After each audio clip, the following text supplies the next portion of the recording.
Off the Shelf. I'm your host, Yvonne Wolf, and today our special guest is Elizabeth Antonucci. She is a Glenview South alum, speaker, and author of Fractured. Welcome. Thank you. Thank you so much for having me.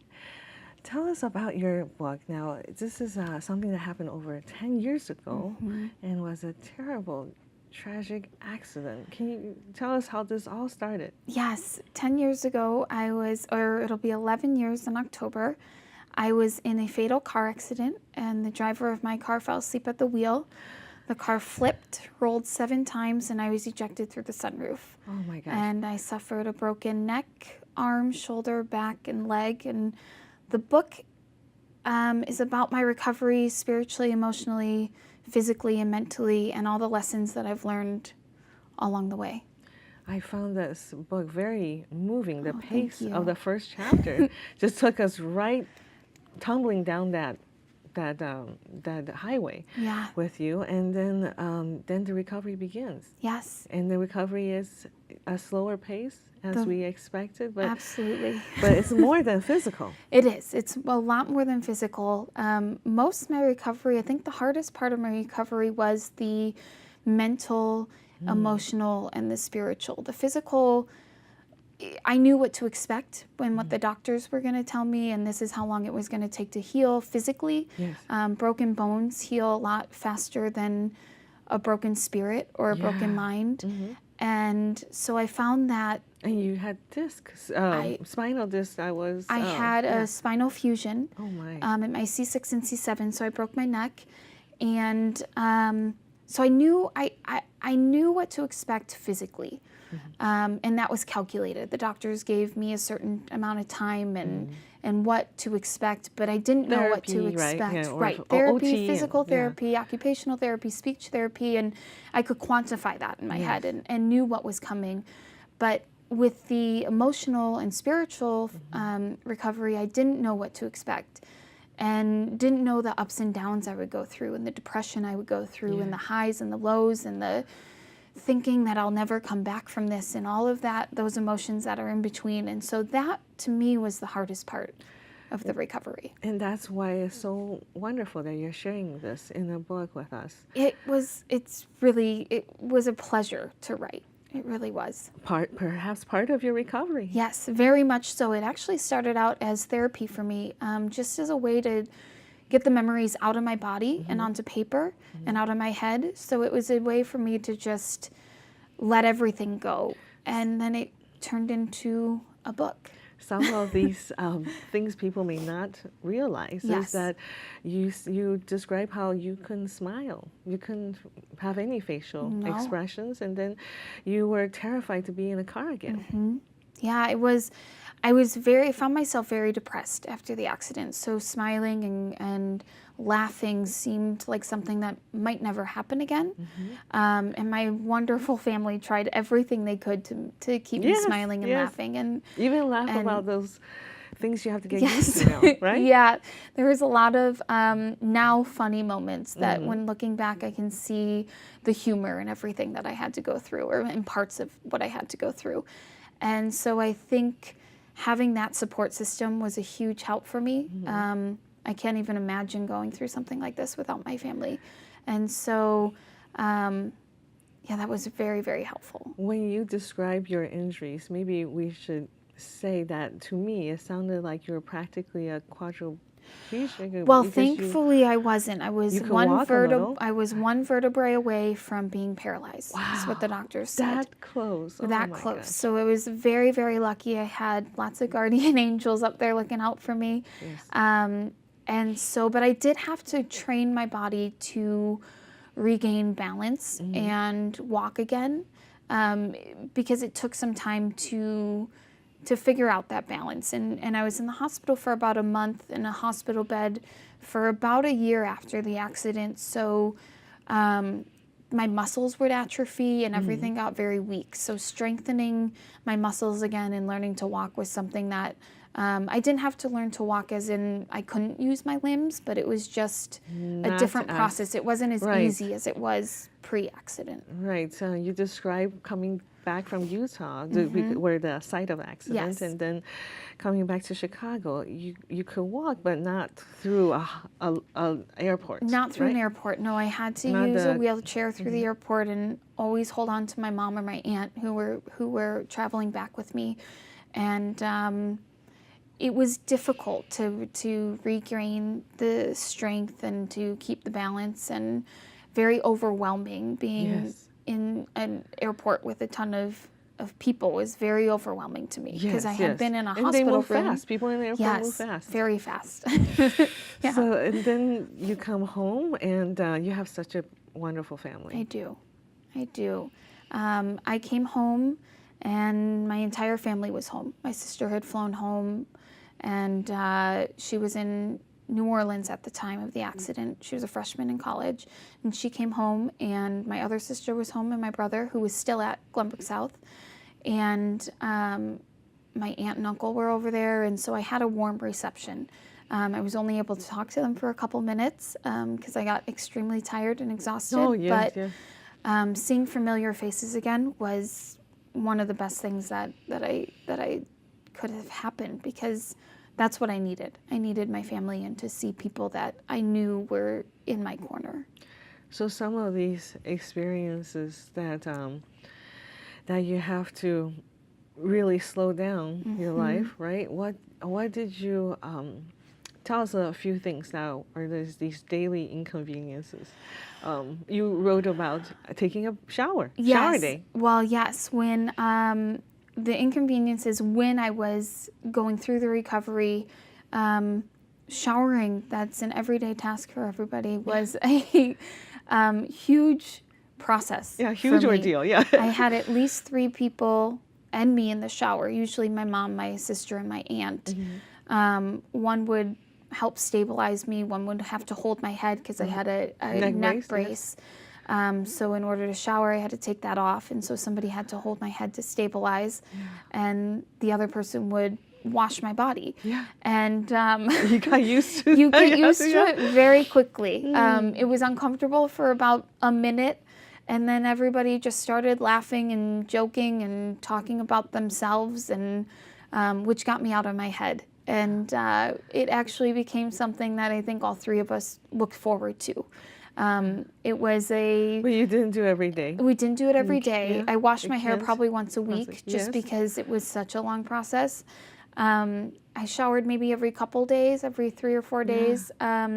And my aunt would always call and was so excited, and she was like, "Yay, it's shower day," and would come over, and they make a big deal and make it a fun ordeal, because it was Hard, uncomfortable yeah. Yes, yes, to do very that. hard. How does that change the way you see now? You're well now. You're walking. yes. You have a very active lifestyle. You are Yes. flying in and out of California to come home to Glenview. When you see someone in a wheelchair, or do you? It's been a very humbling experience, and has completely changed my outlook on everything. And especially when I see somebody struggling with something, and it's not always physical. You can tell if somebody's struggling emotionally as well. Yes. It's easy to recognize for me, and I find that I'm very much more sympathetic than I was before. I Yes. think this whole accident just changed my perspective of life. Gave and you of, new eyes. Gave me new eyes, and I'm so happy that it did. And that's one of the things I tell people. Everybody says, I'm so sorry you went through this, and I'm so sorry that you were dealing with this, and I wouldn't wish it on anybody, but it is one of the best things that could have happened to me, was this accident, and I'm so thankful for it, because it really changed my outlook on life. It changed what I want to do with my life. It gave me a different sense of purpose, and it really made me value the important things that maybe I wasn't valuing so much before. At 22, you think other things are important. You were on your way to a drama Yes, career, right? I was studying theater at Loyola Marymount my senior year when it happened. And actually, I had just scheduled an interview at That's Warner right. Brothers Excuse me. with James Gandolfini's agent.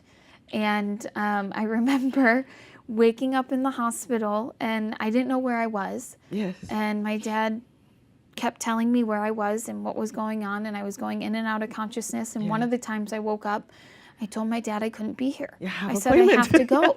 And he said, well, where do you have to be? I said, I have to be in LA. I have to be at a meeting. I have a meeting with an agent. And he just, he tried not to laugh, but he was smiling, and he was like, you're not going to make it. Yeah. This is going on. This is what happened. And so I made him call a friend of mine in LA to make sure my headshots got over to the meeting, even though I couldn't make it. And they did.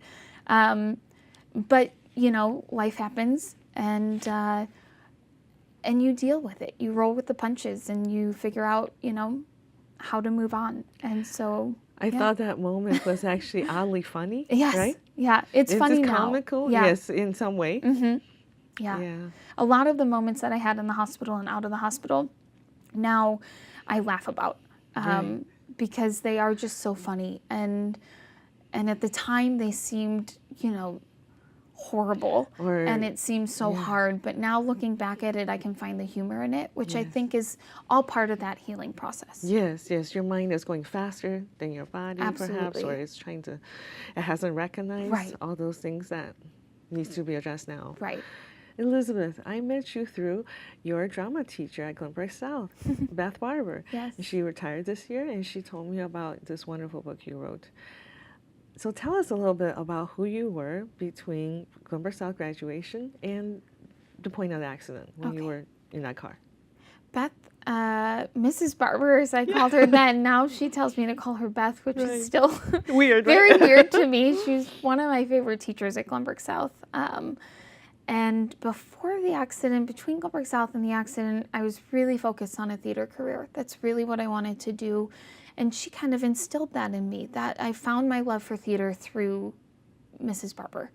And so I did a lot of theater at Glenview South, and I actually went to Oakton Community College for a year and did theater there. And that's what I went out to California for at Loyola Marymount. I was studying to be a theater major. Yes. And it was a very big part of my life. It was something that I loved doing.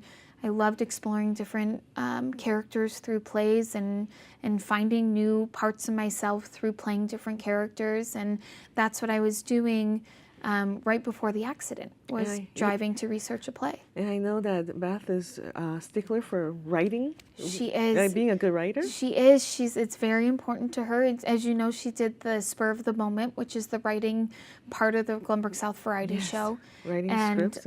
writing scripts with the students. And improv. which I did with her. And I would always go back to Glenview South and see all the productions. And theater was always a big part of my life, and I really have her to thank for it, because it was really very much her and one other drama teacher who was there at the time that really helped me find my love for that. It was wonderful. So let's talk a little bit about the technical parts of the book. Now, did you have some editors to help you, or did you? I worked with an editor. I worked with a wonderful company called KN Literary Arts, and they're a la carte company, and you can use them however you would like. So they can write for you, they can write with you, or you can use them as like a sounding board, which is what I did.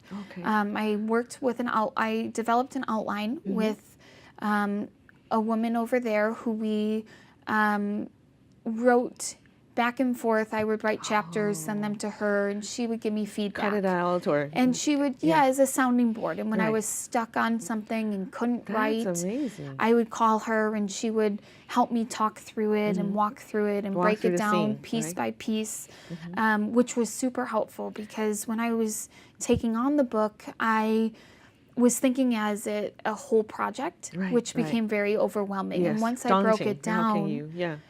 in an outline, it was so much easier for me to I started just writing bullet points, and then I would flesh out those bullet points, which would turn into chapters. And so for me, that was an easier way to go about it. I like how your book moved. Thank you. So that, I think, comes from a strict, disciplined editor. Absolutely. Because sometimes you have to select the stories. You can't just tell Right, it all, right? right, absolutely. And it was helpful because the final format that the book is in now wasn't the way that I wrote it initially. Was it many more pages? We changed chapters here and there. Yes. We moved Yeah. different stories to different places. Much of it is very much what I wanted to write, and how I wanted to write it, and it's very much from my own voice and my own point of view. But the chapters and the sequence of it is a little bit different than I thought it was going to be, and I actually think it works very, very well. And sometimes you need someone else Yes. to tell you that. Absolutely. Because we have our own narrative, in Right. our own order. And we're so close to the story. Yes. So it's hard for us to see things with that critical mind that somebody from the outside can see for you. Yes. Oh, and then after the books are published, you self-published. Tell us a little bit about the marketing process now. So the marketing process has been a learning experience for me. It's I more didn't and more know, part of a self-published it's a huge part of the self-publishing process, and I didn't know anything about self-publishing or the marketing. And so KN Literary Arts actually also helped me with the self-publishing part of it. Okay. I worked with somebody else there who helped me do the cover and the cover? get it on the market and help me with the ISBN number, which yes. all little details that I didn't even need to know have, really yes. much about. And so they were wonderful helping me with that. And then I found this wonderful marketing program that I'm working on right now online called Media Success Blueprint. And it's taught by Dr. Elizabeth Lombardo, who is a psychologist here in Chicago, and Mary O'Donoghue, Yes. which is, she was a producer at Oprah for about 20 years. So she has a lot of experience in the media world.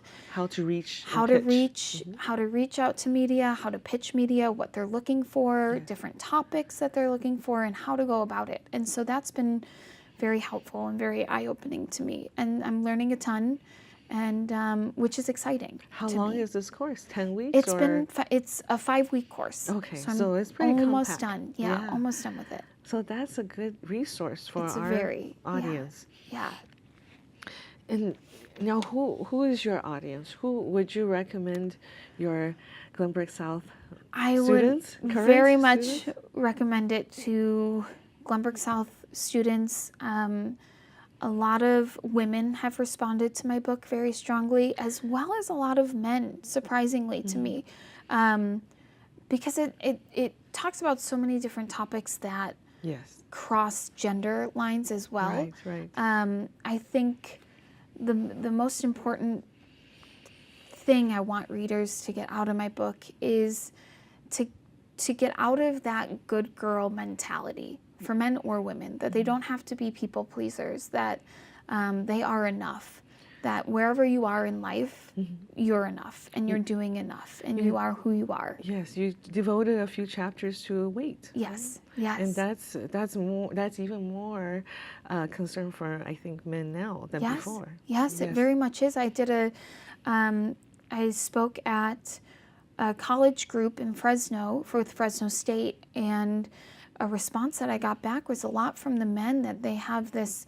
pressure to look a certain way, which I was expecting a lot of the women from the college to relate to what I was going through, but I actually got more response from the men about the pressures that are not talked about with men. So that was very surprising and eye-opening for me to hear as well. That's interesting, because I feel the male fashion for younger men, the pants are getting smaller and tighter. And smaller. Yes, and it's I don't know how many men from my era, could have fit in that. Yeah, I think it's a general everything's getting pressure. smaller and tighter, and the designers are work with models all the time, and not everybody's a model. Not everybody looks a certain way, and that's a very small frame person. And they should with, celebrate. Right? Everybody should celebrate their differences, and however they look, they should celebrate it and feel comfortable with who they are.